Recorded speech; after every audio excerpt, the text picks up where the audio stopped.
I would say the Tuareg problem has three roots or three main causes.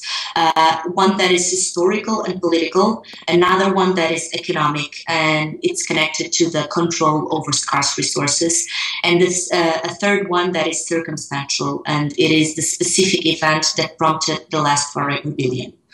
First, it is important to remember that Tuaregs represent only 10% of Mali's population, but they are a majority in the north. And there is an ancient rivalry between these semi-nomadic Tuareg populations dedicated to cattle and trade, and settled agricultural-oriented Black African populations of the south. And this historical rivalry has a political dimension, and it was reflected in several political events. And mainly since independence, the Tuareg populations have been excluded from political decisions and material benefits.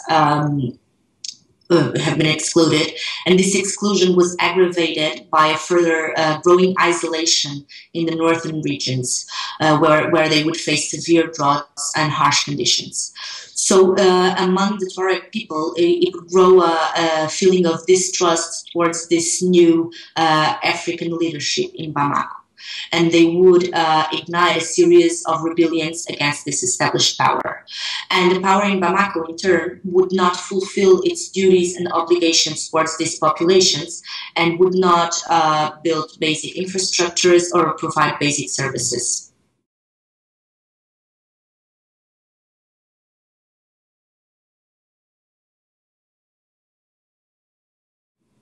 The economic dimension of the problem is also connected with the use of land. Tuaregs traditionally use the land for raising livestock. But they would also use it to demand taxes from agricultural populations. So they would control the land, and then they would allow other populations to use it in exchange for the payment of a tax. And Bamako always saw this as an obstacle to development and to the implementation of adequate land policies.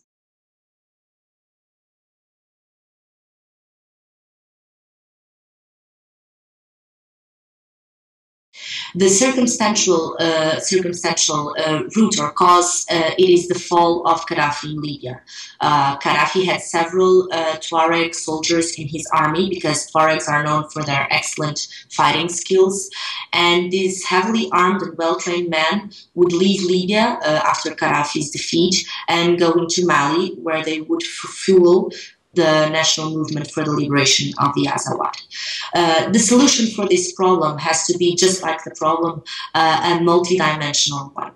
And it's not easy. But I would say that it is urgent in the first place to stop the proliferation of arms in the region and to invest in the creation of economic alternatives, especially for the Tuareg youth.